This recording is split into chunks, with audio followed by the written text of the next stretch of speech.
ভারতের দুই চোখের কাঁটা পাকিস্তান। একই অবস্থা পাকিস্তানের ক্ষেত্রেও।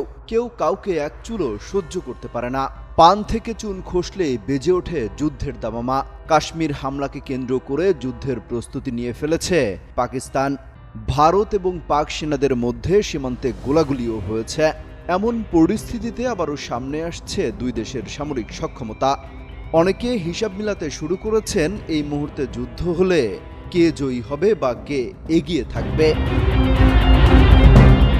গ্লোবাল ফায়ার পাওয়ারের তথ্য বলছে সামরিক শক্তির নিরিখে বিশ্বের চতুর্থ অবস্থানে রয়েছে ভারত, আর পাকিস্তান আছে 12 নম্বরে।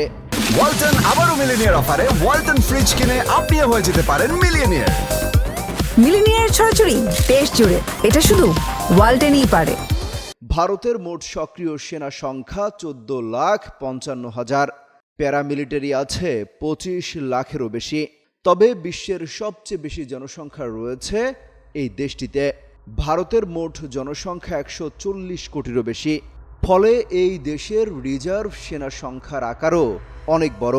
অপরদিকে পাকিস্তানের সৈন্য সংখ্যা 9,35,800, রিজার্ভ সেনা 2,82,000। রিপোর্ট অনুযায়ী ভারতের ট্যাঙ্ক রয়েছে 4,201টি, বিপরীতে পাকিস্তানের রয়েছে 2,627টি। ভারতের মোট এয়ারক্রাফট রয়েছে 2,229টি।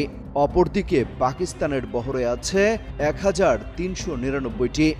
যুদ্ধ বিমান ভারতের রয়েছে 513টি, পাকিস্তানের 328টি। ভারতের হেলিকপ্টার রয়েছে 899টি, পাকিস্তানের রয়েছে 373টি।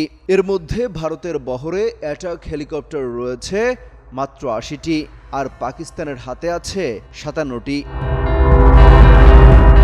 বিশ্বের যেসব দেশ পারমাণবিক অস্ত্রের সংখ্যা বাড়াচ্ছে সেই তালিকায় ভারত ও পাকিস্তানের নামও আছে।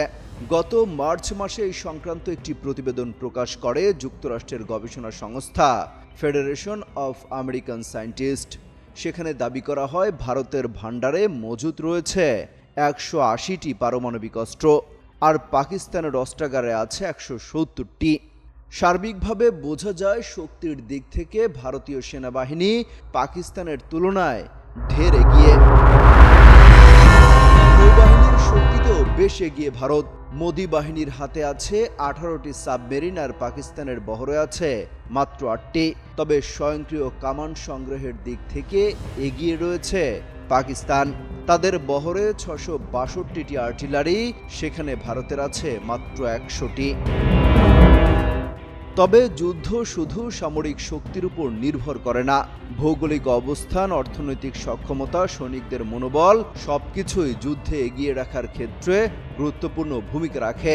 সামরিক বিশ্লেষকরা বলছেন মিত্রদের সহায়তার বিধ্বংসী সব সামরিক অস্ত্রের যুগে যুদ্ধে কেউ জয়ী হয় না, উভয় পক্ষই ব্যাপকভাবে ক্ষতিগ্রস্ত হয়।